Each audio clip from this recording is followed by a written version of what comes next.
Several residents, amounting to over 200, who reside in the Diamond Grove housing scheme on the east bank of Demerara have been adversely affected by flooding when the sluice door in the area washed away on Wednesday at approximately 17 hours 30.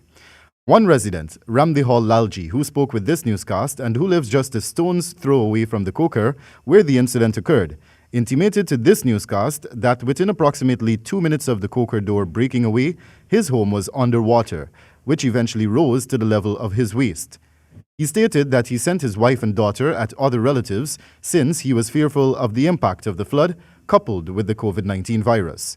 Further, he explained some of the damages suffered.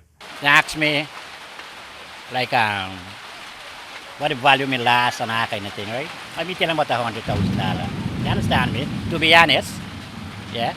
Because I just don't want me rip off, at least, and me get a little help. They can afford to provide back. Because right now, they got mattress all soaked in there. I'm going to check them out yet.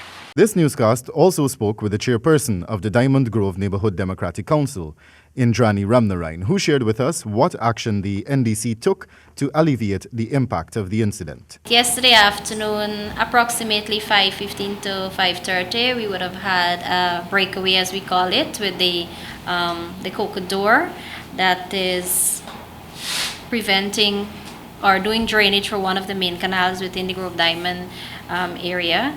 And we had, of course, the very big spring tide yesterday that would have contributed to the breakage of the door, causing some major flooding in the area. The chairperson highlighted that shortly after the Koker door gave way to the spring tide and the response teams began their reparatory works, the water had receded. By 11 o'clock last night, the water would have receded because works began immediately after that on the Kokers, and we had the remediation work done to the two sides of the Kokers, both to the riverside and to the inner side. So by 11 o'clock, water was receding. Meanwhile, during a telephone interview on Mix FM radio with the Director General of the Civil Defense Commission, Lieutenant Colonel Kester Craig, it was revealed that the Diamond Secondary School had been identified as a shelter to residents who had been affected under strict COVID-19 guidelines, while he also highlighted his team's response to the incident. So what we have done this morning is deployed resources, sanitation supplies, to help them with the cleaning up efforts.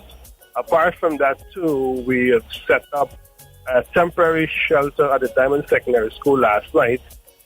We went around in the community and informed the residents of that shelter, and also made several posts utilizing social media and all the different news agencies, so people are aware that the shelter was established for them to utilize. The Director General also encouraged persons throughout the country to call the Commission's hotline numbers or to send WhatsApp messages to 623-1700 or 600-7500 should a disaster strike in their area, while also speaking to relief efforts for residents who had been affected.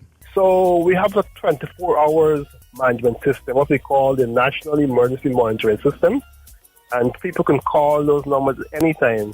That system allows us also to monitor social media and monitor televisions. We also have persons from interior locations can call on our radio frequency and on a sat phone. So across the entire country, we try to monitor to find out what's happening. And people can send images on our WhatsApp numbers. So I'll give you the WhatsApp numbers. These are 600-7500. Meanwhile, over at Danzig, Maikoni, causing flooding in that area as well and discomfort to residents in the community whose crops and livestock, among other valuables, have been destroyed.